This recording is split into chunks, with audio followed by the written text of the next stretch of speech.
Right ఇక details లోనికి వెళ్దాం. బీఆర్ఎస్ పార్టీ శ్రేణులతో ఆ పార్టీ వర్కింగ్ ప్రెసిడెంట్ అయిన కేటీఆర్ టెలికాన్ఫరెన్స్ నిర్వహించారు. వారికి దిశానిర్దేశం చేశారు. కాంగ్రెస్ 1000 రోజుల పరిపాలనలో వైఫల్యాలను ప్రజల్లోనికి తీసుకెళ్లాల్సిందిగా పార్టీ శ్రేణులకు పిలుపునిచ్చారు ఆయన.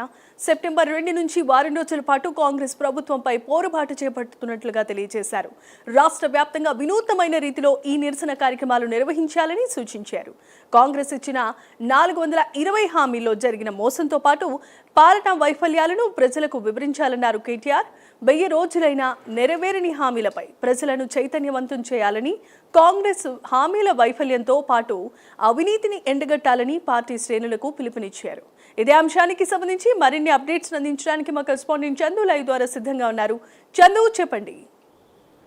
జమీమా, కాంగ్రెస్ పార్టీ 1000 రోజుల పాలనా వైఫల్యాలపై బీఆర్ఎస్ పార్టీ నిరసన కార్యక్రమాలకు పిలుపునిచ్చింది. ఈ క్రమంలోనే ఈరోజు కేటీఆర్ పార్టీ నేతలతో కూడా టెలికాన్ఫరెన్స్ అయితే నిర్వహించారు. ఈ వారం రోజులకు సంబంధించిన ఏవైతే అంశాలు ఉన్నాయో వాటన్నిటిపైన కూడా ఖచ్చితంగా అన్ని గ్రామాల్లో కూడా ఈ ఆందోళన నిర్వహించాలని కూడా టెలికాన్ఫరెన్స్లో నేతలకు చెప్పారు. ప్రధానంగా చూసినట్టయితే సెప్టెంబర్ 2 నుంచి వారం రోజుల పాటు కూడా ఈ కార్యక్రమాలు జరగబోతున్నాయి. ప్రధానంగా చూసినట్టయితే 420 హామీలతో పాటు మిగతా హామీల వైఫల్యాలన్నిటి కూడా ప్రజల్లోకి తీసుకెళ్లాలని కూడా టెలికాన్ఫరెన్స్లో నేతలకు కేటీఆర్ చెప్పారు. ముఖ్యంగా చూసినట్టయితే 1వ తేదీన తెలంగాణ భవన్లో కాంగ్రెస్ ప్రభుత్వ వైఫల్యాలపై ఛార్జ్షీట్ కూడా వేస్తున్నారు. 2వ తేదీ నుంచి కూడా వరుసగా కార్యక్రమాలు నిర్వహిస్తున్నారు. ముఖ్యంగా సెప్టెంబర్ 2న 6 గ్యారంటీల వైఫల్యాలపై నియోజకవర్గ కేంద్రాల్లో ధర్నాలు, అదేవిధంగా 420 హామీల మోసాన్ని గుర్తు చేస్తూ భారీ ఫ్లెక్సీల ప్రదర్శన కూడా చేయబోతున్నారు. అదేవిధంగా బాకీ కార్డులు ఉన్నట్టు కూడా ఇంటింటికి పంపిణీ చేయాలని కూడా నేతలకు చెప్పారు. అదేవిధంగా సెప్టెంబర్ 3వ తారీఖు వ్యవసాయం సంబంధించినటువంటి అంశంపై అన్ని నియోజకవర్గాల్లో రైతు సదస్సులు, అదేవిధంగా సాగునీరు, విద్యుత్తు, యూరియా, బీమా సమస్యలపై రైతులతో సమావేశాలు, హైదరాబాద్లో 22A నిషేధిత జాబితా భూములకు సంబంధించిన బాధితులతో వాళ్ళతో నిరసన కార్యక్రమాలు కూడా నిర్వహించబోతున్నారు. అదేవిధంగా సెప్టెంబర్ 4న మహిళలు, వికలాంగులతో ప్రత్యేకమైనటువంటి సదస్సులు కూడా నిర్వహిస్తబోతున్నారు. అదేవిధంగా మహిళలకు ఇచ్చినటువంటి ఏదైతే 2500 హామీ ఉందో దానికి సంబంధించి మహిళలతో కూడా ఒక కార్యక్రమాన్ని నిర్వహించబోతున్నారు. మరోవైపు కేసీఆర్ కిట్టు, కళ్యాణ లక్ష్మి, షాదీ ముబారక్ అంశాలపై కూడా నిరసనగా వంట వార్పు కార్యక్రమాన్ని కూడా బీఆర్ఎస్ పార్టీ నిర్వహించబోతుంది. సెప్టెంబర్ 5న విద్యార్థులు, యువతతో నియోజకవర్గ కేంద్రాల్లో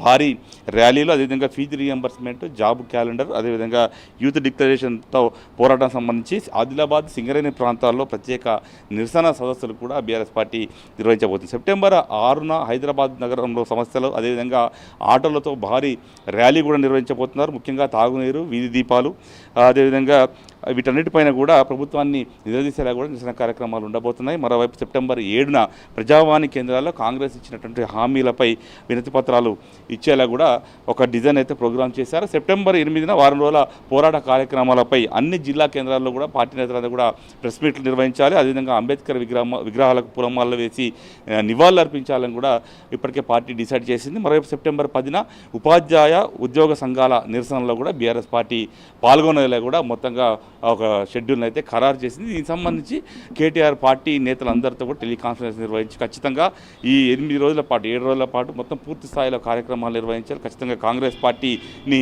పెద్ద ఎత్తున గ్రామాల నుంచి కూడా పట్టణ స్థాయి వరకు నిలదీయాలంటూ కూడా అందులో ఎజెండాలో పేర్కొన్నారు. వీటన్నిటిని కూడా విజయవంతం చేసేలా పార్టీ శ్రేణులంతా కూడా మొత్తం క్షేత్రస్థాయికి వెళ్ళాలని కూడా కేటీఆర్ చెప్పారు. Jemimah, right, thanks for the updates Chandu.